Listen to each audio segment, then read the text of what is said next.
চলো হবে হবে হবে বলো পশ্চিমবঙ্গের রাজধানী কি? কলকাতা। আচ্ছা কলকাতার রাজধানী কি বলো বলো বলো। কলকাতা। কলকাতার একটা চর। একটা চর। আচ্ছা একটা চরের পিনকোড কত? 5 আঙ্গুল। 5 আঙ্গুল? ও কলকাতা 5 আঙ্গুল হচ্ছে একটা চরের। তোমার 5 আঙ্গুল দিয়ে মাথায় মারবো একবার। আচ্ছা বিষয় না। কলকাতার রাজধানী। আরে আমি তো তোকে চড় মারবো বলেছি, অন্যরা তো তোকে মারার জন্য খুঁজছে। না এমনি বলছি, আমাকে সবাই এত ভালোবাসে না, তাড়াতাড়ি করে সবাই না করো না আমাকে, তাহলে কি হবে? হাত পা টিপে দেয়। হ্যালো এন্ড ওয়েলকাম, আপনারা দেখছেন স্টার জলসা। আর সেখানে আপনাদের সারা সপ্তাহ অনেক দুঃখ, অনেক যন্ত্রণা, ঘাম, কোনোই এই সব খেতে খেতে যখন জীবন একবারে পরিশ্রান্ত, তখন রবিবার রাত্রি 8টায় আপনাদের প্রিয় অনুষ্ঠান নিয়ে আমরা হাজির, যার নাম ড্রামা চেকা পাওয়ার্ড বাই ফ্রুটি।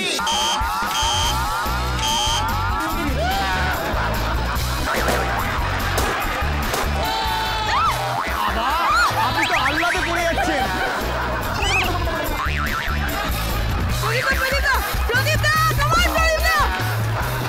চারজন রয়েছে আমাদের সাথে, রয়েছে তিতাস, প্রদীপ, কৌশানী এন্ড বনি।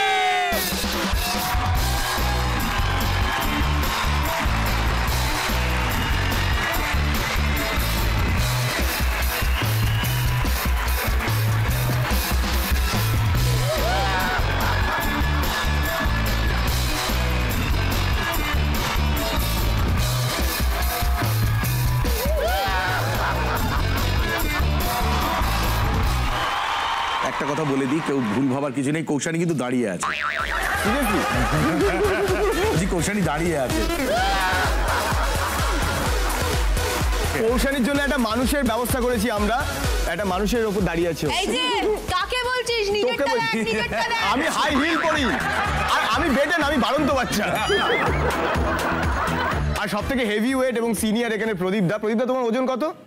মাত্র 36 গ্রাম। KG 36 KG. আচ্ছা না না গ্রাম না, কিন্তু একটা জিনিস প্রদীপ তুই বল, এই তিনজনের মধ্যে একজন আর একটা সময় ওজন ছিল 94 কিলো, 94। আর কেউ তাকে পাত্তা পর্যন্ত দিত না। কে হতে পারে? কে হতে পারে? এ মা লজ্জায় মুখ ভেঙেছে। বনি এই চেহারাটা কি করে করলি? অনেকের ইন্সপিরেশন তুই। না এটা কমালাম, কষ্টটা করলাম।